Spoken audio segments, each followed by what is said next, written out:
Sleep is an important part of life and has a direct impact on our mental health, but some of us may allow technology and digital distractions to get in the way of a good night's sleep. Janelle Thompson-Keene, a licensed clinical professional counselor with Thriveworks Champaign, is here today to talk about the issue. Welcome, Janelle. Thank you. So let's talk about sleep a little bit, and what is the direct correlation with mental health? Sure. So honestly, when people come in for assessment, sleeping, eating, and just general, how are you doing with your day-to-day activities are top things we're going to ask. Because if you think about it, sleep is related to everything else in your daily life in terms of your cognition, your memory, your ability to get tasks done, whether or not you're motivated to make that healthier meal and work out, or you're going to go fast food and want to veg on the couch. So it's almost like it's the first domino in the line Right. of dominoes, that if that goes down, everything else is going to go down with it. It really can be. That's interesting. And it's probably the thing we do the most of besides breathing, right? Right. So you're with Thriveworks Champaign. Tell me a little bit about the work you guys are doing with your professional counseling, mental health service. Yes.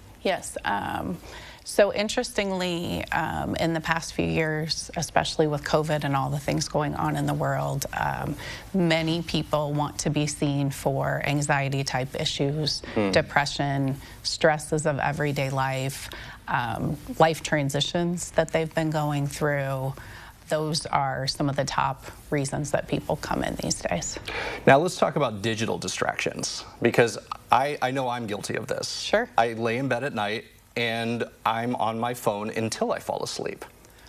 But it sounds like that might not be a good thing to be doing. No, that's not recommended at all. Honestly, in terms of sleep health, experts recommend you put gadgets away and you minimize that light for about an hour before you go to bed, and you develop some sort of ritual that helps you relax, unwind, that you're, sort of minimizing your lighting, kind of minimizing your stress, cooling your temperatures, really getting your mind and your body ready for that deeper, good sleep. So is it the light from the screen that is like keeping your brain awake, or what's going on there? It's a combo of things. If you think about the stimulation and all the extra things that it probably does spark in your mind, I've heard some studies say that we have like 40,000 random thoughts a day flit through our minds. 40,000 thoughts a day. Right. So if you think about that, the more you're scrolling or binging those shows or whatever it is, screen-wise,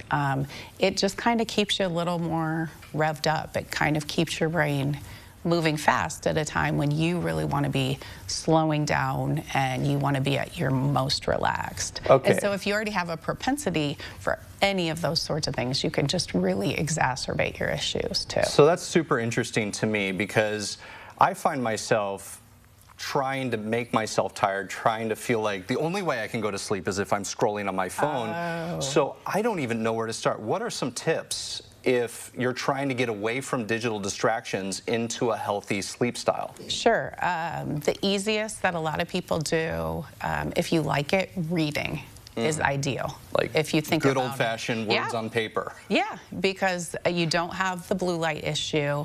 Your mind relaxes. You're kind of focused on just that one thing. And honestly, if you're enjoying your book, I often just doze off and the book just kind of falls on me. That's interesting.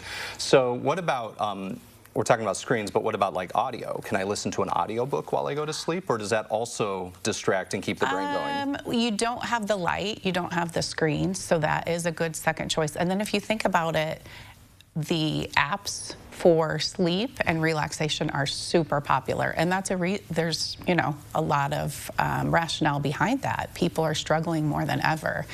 About a third of people say they get a restful night of sleep every night, like a good rested, I'm ready to go.